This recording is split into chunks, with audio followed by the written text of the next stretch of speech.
Salut à tous, c'est David, on se retrouve aujourd'hui pour une nouvelle vidéo avec le test du Realme GT7 Pro qui est le dernier haut de gamme de chez Realme. Pour ceux qui ne le savent pas, Realme était une sous-marque d'Oppo qui fait partie du groupe BBK comme OnePlus. Maintenant il me semble que la marque Realme est une entité indépendante. Alors j'ai testé ce smartphone pendant quelques jours et je vais vous dire ce que j'en ai pensé. Avant de lancer le jingle, je tiens à remercier les personnes qui me suivent, ceux qui mettent un pouce et ou un commentaire. Vous êtes de plus en plus nombreux à me suivre sur ma chaîne, on a dépassé les 900 abonnés, donc ce qui est déjà très bien. Et l'objectif est d'atteindre les 1000 abonnés, si possible avant la fin de l'année 2024, ça serait vraiment top. Donc je compte sur vous pour vous abonner si ce n'est pas déjà fait. Allez, c'est parti, on se retrouve tout de suite pour le test après le jingle. Jingle!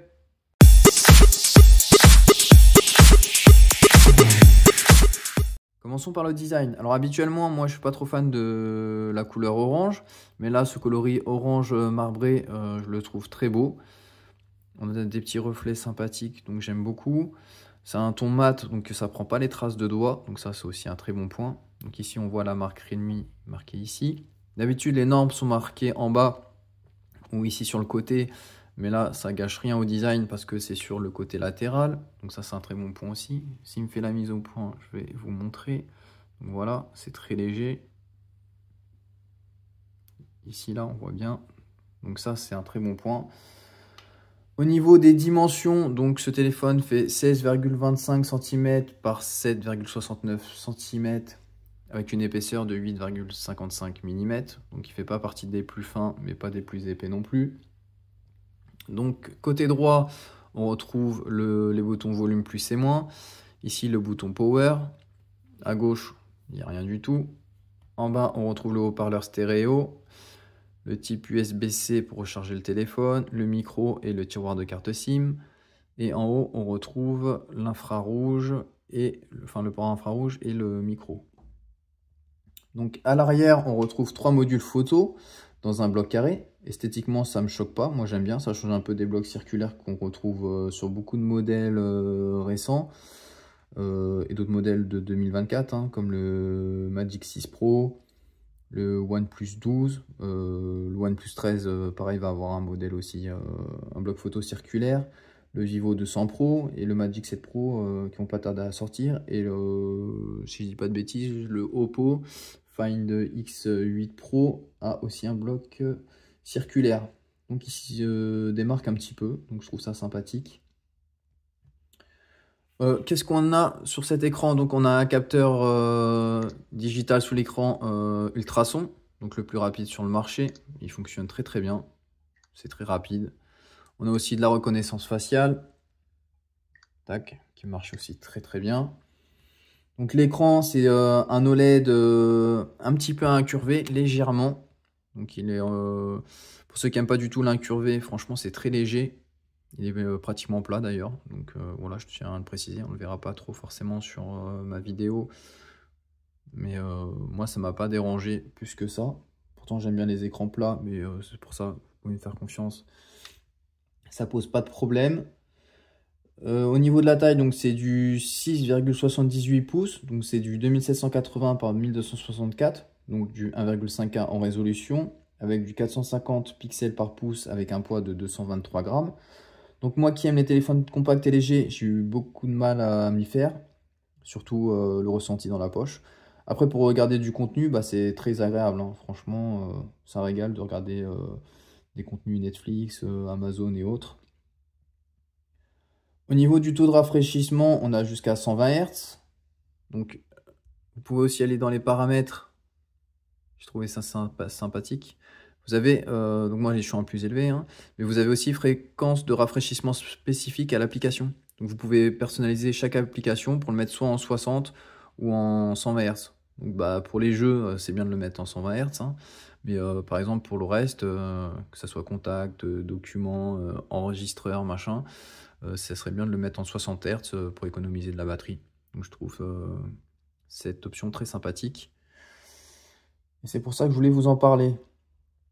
Au niveau de la luminosité, il monte jusqu'à 6500 nits, ce qui est excellent. Je me demande même si c'est pas un record sur tous les téléphones que j'ai pu tester jusqu'à présent. Je pense que si. Après, peut-être qu'il y a eu d'autres modèles qui sont sortis récemment qui ont l'équivalence ou plus, mais je pense pas. Je pense que pour moi, c'est un record sur tous les smartphones. Il est aussi le premier entre mes mains à être certifié à la fois IP68 et IP69, sachant que l'IP69, c'est la certification la plus haute. Au niveau de la protection, il est protégé à l'arrière par du Gorilla Glass 7i, donc inférieur à du Victus, mais supérieur au Gorilla Glass 5. Et non, je dis des bêtises. Ça, la certification, c'est à l'avant. Il est protégé par du Gorilla Glass 7i à l'avant. Et à l'arrière, on retrouve du Panda Glass. On a aussi des doubles haut-parleurs stéréo compatibles Dolby Atmos, qui sont bons. La puissance est correcte et le son ne sature pas. Donc je vais vous faire écouter comme d'habitude. Alors au niveau du son, voilà ce que ça donne.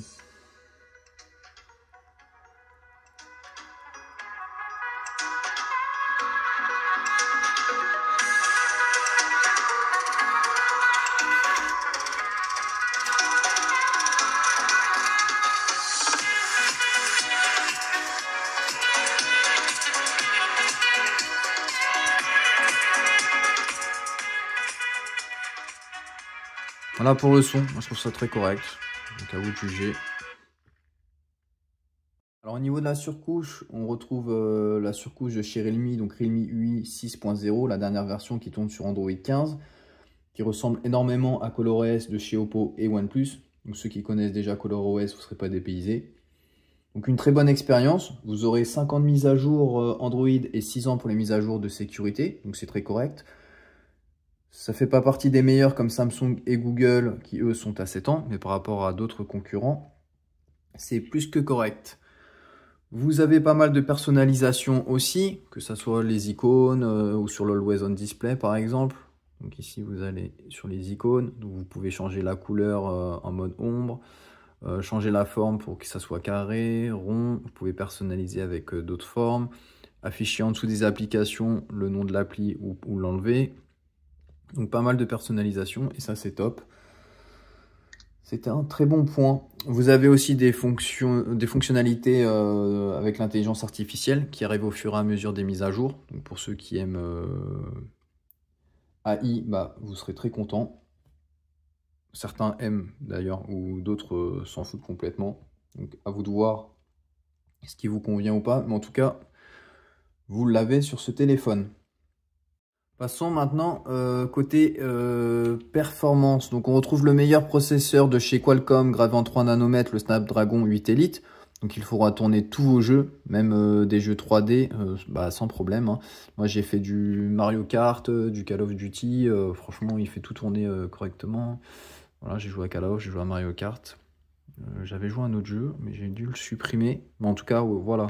Il faudra tourner tous les jeux avec la meilleure qualité graphique. Sans problème. Après, le seul souci, c'est qu'il a tendance à chauffer pendant les sessions de gaming et sur des applications gourmandes. Voilà, c'est le seul point négatif. Mais vous pourrez faire du multitâche, des réseaux sociaux. En plus, il est associé à ses 12 Go de RAM en LPDDR5X avec 256 Go de stockage en UFS 4.0. Et je dois avouer que c'est une agréable surprise car franchement, c'est très fluide au niveau de l'interface, du streaming. Et au niveau du gaming, comme je vous ai dit, c'est juste la chauffe qui vient gâcher un peu le tableau. Mais sinon, il fera tout tourner aux petits oignons. Donc voilà ce que je pouvais dire au niveau des performances de ce téléphone. Donc encore un très bon point pour ce Realme GT7 Pro. Passons maintenant à un de ses plus gros points forts. Enfin pour moi c'est son plus gros point fort. C'est l'autonomie. Car il a une très grosse batterie de 6500 mAh. Donc pour moi c'est encore un record. Enfin, jusqu'à présent j'ai pas eu de téléphone entre les mains qui avait une aussi grosse batterie. Je sais même pas s'il y en a qui ont une plus grosse batterie sur le marché. Donc pour moi c'est un record. Et en plus, j'ai pu tenir 2 jours avec ce téléphone. Donc, en utilisation intensive. J'ai pu faire du gaming, j'ai pu faire des réseaux sociaux. J'ai même utilisé le GPS avec Waze. Donc, franchement, j'ai pu tenir 2 jours et j'étais très, très agréablement surpris. En plus, il est fourni avec un bloc charge de 120 watts. Donc, franchement, ça, c'est génial. Ça fait une économie supplémentaire. Car un chargeur de ce style-là, ça doit coûter environ dans les 30 € sur Amazon. Donc franchement, excellent point. et une bonne économie. Surtout quand je vous dirai le prix tout à l'heure de ce téléphone. Et en plus, il fera partie sûrement des derniers à avoir le bloc charge, car à partir du 1er janvier 2025, plus aucun smartphone ne sera vendu avec son bloc charge, malheureusement pour nous. Il se recharge de 0 à 100% environ en 38-40 minutes, donc encore un bon point. Malheureusement, il n'y a pas de charge sans fil pour ceux que ça intéresse, mais au vu de la vitesse de charge, pour moi, c'est pas un point bloquant. Donc franchement, chapeau à Realme pour cette très bonne autonomie. Maintenant, à la partie photo et vidéo. Donc on retrouve un triple capteur à l'arrière avec un capteur principal de 50 mégapixels avec une ouverture 1.8 avec stabilisateur optique, un ultra grand angle de 8 mégapixels avec une ouverture 2.2 avec un champ de vision à 112 degrés, un capteur téléobjectif de 50 mégapixels avec une ouverture 2.65 avec un zoom optique x3, et à l'avant on retrouve un capteur selfie de 16 mégapixels avec une ouverture 2.45. Personnellement, j'ai trouvé le rendu des photos bonnes. Mais pour un haut de gamme, je m'attendais à mieux. Mais Realme a dû faire des concessions par rapport au prix. Je reviendrai sur le prix de toute façon tout à l'heure. Vous allez comprendre pourquoi Realme a dû faire des concessions. Et les concessions ont été faites sur la partie photo. Au niveau du mode portrait, il fait de belles photos. L'ultra grand angle, je ne l'ai pas trouvé très bon. Franchement, c'est juste correct. Mais pour un haut de gamme, je trouvais ça vraiment en dessous. Quant au mode nuit, il est exploitable. Mais pareil, je m'attendais un peu mieux. Et concernant le capteur selfie, je l'ai trouvé quand même bon. Au niveau de la partie vidéo, vous pouvez filmer à l'arrière jusqu'en 8K 24 fps. Donc très bon point pour Realme, même si pour moi la 4K 60 fps c'est largement suffisant. Mais la 8K elle mérite d'être là pour ceux que ça intéresse. Et à l'avant par contre on n'a pas de 4K, on est limité à du 1080p en 60 fps. Donc c'est vraiment dommage, sachant que la concurrence propose quand même de la 4K avec leur capteur selfie. Donc petit point noir sur le capteur selfie et l'ultra grand angle. Comme d'habitude, vous pouvez retrouver les photos que j'ai prises avec ce téléphone dans ma galerie photo. Je vais vous montrer le lien dans la description. Niveau connectivité, il est 5G, il est Bluetooth 5.4, il y a du NFC, le Wi-Fi 7, il est double SIM. Donc presque un sans faute au niveau de la connectivité. Il manque juste la compatibilité eSIM pour ceux que ça intéresse. Passons au prix de ce téléphone. Donc ce Realme est vendu au prix de 1000 € avec 12 Go de RAM et 256 Go de mémoire. Donc ça fait de ce téléphone un très bon rapport qualité-prix, même un excellent rapport qualité-prix. Et moi je l'ai trouvé pendant le Black Friday à 800 €, donc 200 € de moins que son prix initial. Et à ce prix-là, il fallait pas se poser de questions, il fallait foncer parce que je recommande ce téléphone premièrement. Et deuxièmement, c'est un excellent rapport qualité-prix. Donc on arrive à la conclusion de ce test. Qu'est-ce que j'ai pensé de ce GT7 Pro? C'est une excellente surprise pour moi. Il a de sacrés arguments pour concurrencer les différents patrons du haut de gamme avec un prix plus contenu. Mis à part son prix, il a un grand écran pour regarder du contenu, c'est très agréable. Il est très lumineux, 6500 nits, c'est un record. Son autonomie, elle est excellente, le meilleur que j'ai pu tester jusqu'à présent avec sa grosse batterie de 6500 mAh. De plus, son bloc charge est fourni, donc encore une fois par rapport au prix, il n'y a pas de concurrence.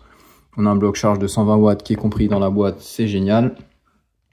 On a un lecteur d'empreintes ultrason qui est très rapide, qui fonctionne très bien. J'ai jamais dû m'y reprendre à 2 fois pour déverrouiller mon smartphone, donc franchement encore un point positif et très appréciable. Ses performances, car il fait partie des meilleurs avec le dernier Snapdragon 8 Elite qui fera tourner tous vos jeux et toutes vos applications. Il a les meilleures certifications à ce jour avec l'IP68 et 69. Donc, mis à part tout ce que je viens de vous dire, le seul point négatif que je pourrais signaler, c'est la partie photo. Il est en dessous de ce que fait la concurrence. Mais attention, on reste quand même sur un téléphone haut de gamme, donc la partie photo est quand même très bonne. C'est juste que l'ultra grand angle est pas terrible, le capteur principal est quand même excellent, et où il pêche un peu, comme j'ai dit, son ultra grand angle et la partie photo de nuit. Certains trouveront d'autres défauts comme l'absence de charge sans fil et le manque de compatibilité eSIM, mais pour ma part ce n'est pas des points bloquants, surtout quand on peut recharger rapidement son téléphone en filaire. Il n'y a pas besoin de plus, enfin ça c'est mon avis. Voilà pour ce qui est du test du Realme GT7 Pro. C'est fini pour aujourd'hui. Je vous dis à bientôt pour une prochaine vidéo. Prenez soin de vous. Ciao, ciao!